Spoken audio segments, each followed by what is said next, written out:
Well, hey, I guess let's hop into it. So the first kind of questions, we'll base it around COVID. What's been happening? What are some, what's happening with Control? The first thing is, what was Control doing during COVID for people that aren't sure, that haven't really been following, too recently? Do you want to give a general update? Yeah, for sure. So I think, it's very topical. So Kontrol is an essential service provider in our emission business and our energy business, which essentially means we're there for our customers, mission critical. We were allowed to stay open. Of course, we're doing the social distancing and managing how our customers want us on site. But we've been active through the whole COVID. I would say, business has been impacted by the fact that if a site is shut down, for regulation like an auto manufacturer and you can't go to site, we're not going to go do projects on that site. However, our recurring revenues are still good. Business is good. And we're in a lot of interesting discussions right now with customers around how COVID is impacting their buildings. And we can get into that a bit more, but I think real estate's going to change. And I have some views on that if you want to jump into that. Yeah, I mean, the real estate market, obviously, incredibly interesting, especially in Canada. You want to talk about that? I mean, I think real Yeah, so estate. look, there's two opposing views. Like everything in life right now, there's this dichotomy, and one view is commercial, industrial and multi-residential buildings are going to be empty, and no one's going to be able to pay rent. The other view is, don't worry, everything's fine, we're coming back. I'm kind of somewhere in the middle. So I do think there's going to be pressure on space. So, people have gotten used to working from home. So I think commercial buildings are going to have less tenants. I think multi-res will be full because people need a place to live. And I think in terms of industrial, you don't give up your industrial facility unless you have to. So I think that's pretty much going to be fine. But in this new world, what's really happening is even if you've got 90% of your tenants in the building and you've lost 10 or 15, you still have to run a great building, and you still have to be compliant, and you still have to think about how to cut costs. And so those are all the things that we address. And conversations we've been having have been really interesting. It's how do we use you guys to get our costs down further? How do we use more technology? How do we go more digital? So we feel like we're in a really good spot with the new normal. And the new normal is you have to aggressively cut costs. You have to manage your building better. You have to have more data and analytics. So that is the trend of smart buildings. And I think in our case, COVID is accelerating that, which is really interesting. Interesting. You touched on a lot of good points. So, like you said, kind of the aftermath of COVID, or really the new normal, like you said. So commercial buildings, if they're having a little bit of less tenants, well, they need to make up the difference somehow, and so they're looking at cost cutting, cost savings, energy reduction, all this stuff.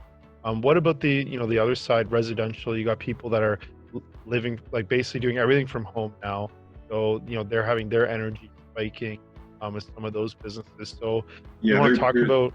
Yeah. their challenges are different. They're essentially dealing in the multi-res side, which is apartment buildings with full occupancy, and those are different challenges. And that's where efficiency is also important, technology is important, and keeping costs down is important. So I think every pocket of real estate is going to have its different challenges, but I don't, the way to think about it is buildings are here to stay. Running a good building is here to stay, a safe building and a very efficient building. None of that's changing, and in fact it's accelerating. So we're excited about all the opportunities we're looking at now. We're closing on an acquisition very soon. That acquisition brings us 100 new buildings under recurring revenue contracts, which is going to grow our recurring revenue. We're going to be adding technology in those buildings that doesn't exist. So things look really good for us, despite COVID. And despite, we'll have some lumpiness in terms of a larger project revenue, but in terms of the underneath recurring revenue in the business, we look really good. And so it's something that we're proud of. We've been able to keep our costs low, and we've been able to find new opportunities in a tough market. Yeah, well, you touched on a lot of stuff, so let's break that open. I mean, I still think that's an amazing outlook on the kind of real estate world, especially in Canada and North America, the new normal, as you call it. The amount of buildings that are looking for not only cost savings, but also kind of more efficient buildings, like you said. They have to meet the standards that the governments are pushing out, carbon emission reduction, all that stuff.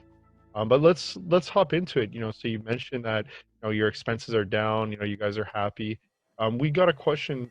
Someone was asking. You seemed happy about these expense drop.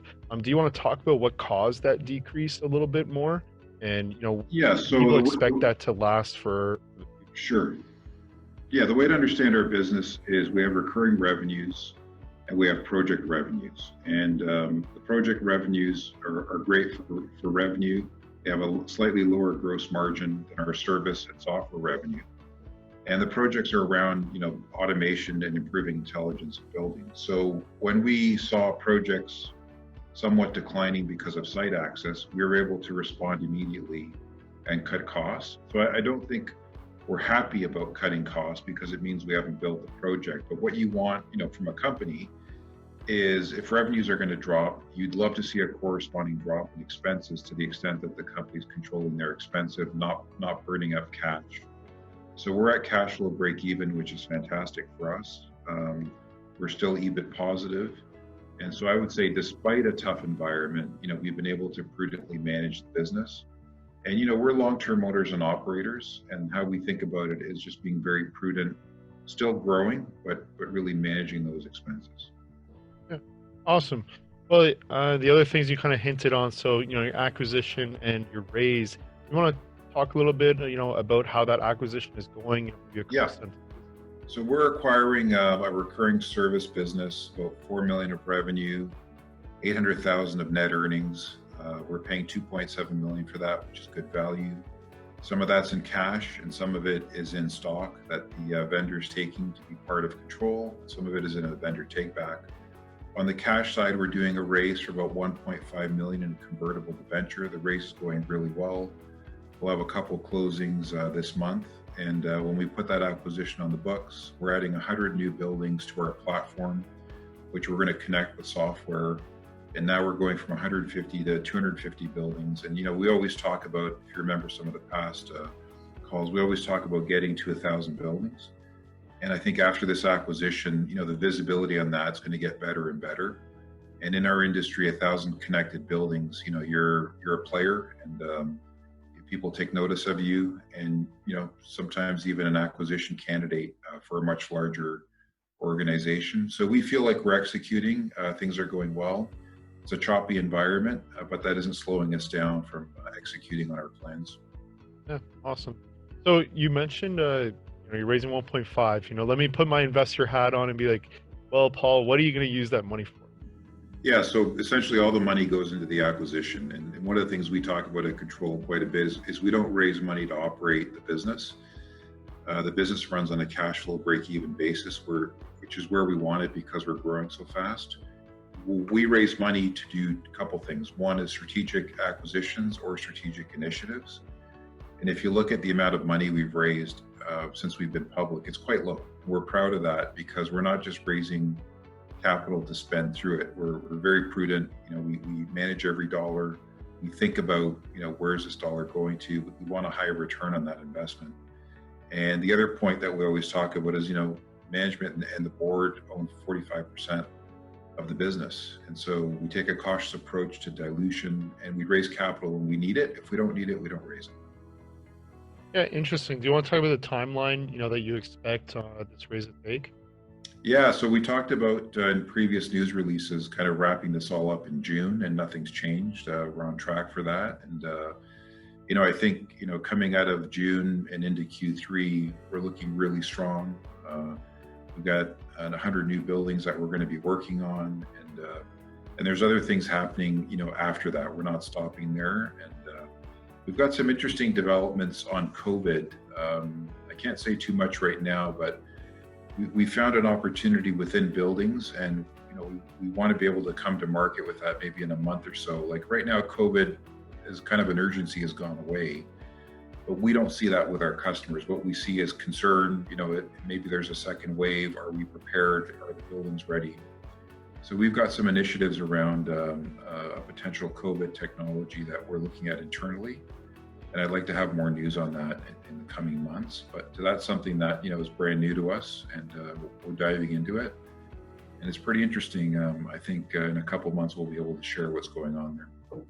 Well, interesting. So you mentioned, 150 buildings. I'm just curious, maybe talk where the majority of your buildings, just So curious. we operate primarily in Ontario, say 85%, Cool. 5% across Canada, and then 10% in the US.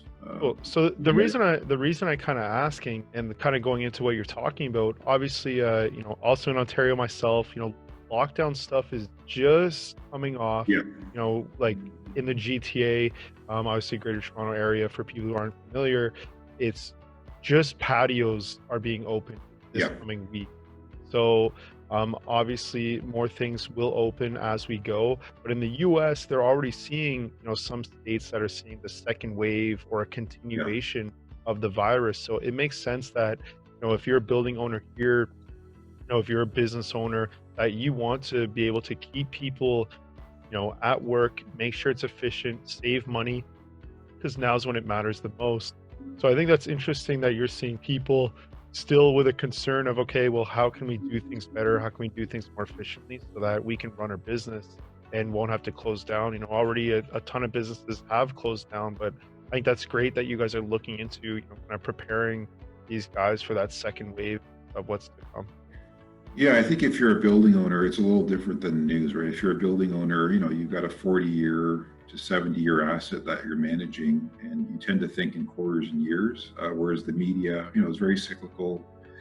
It's 24/7, and right now COVID is not the main topic in the media, but if we have a second wave or a continuation of a first wave into the fall, it will come back. But from an asset manager perspective, what you're thinking of is, how do I keep my building safe? How do I make them very efficient? How do I get costs down and create an environment that is safe for COVID? And so those are the things that we're working on, and I hope to share a little bit more on that in a couple months as we go through some technology screening.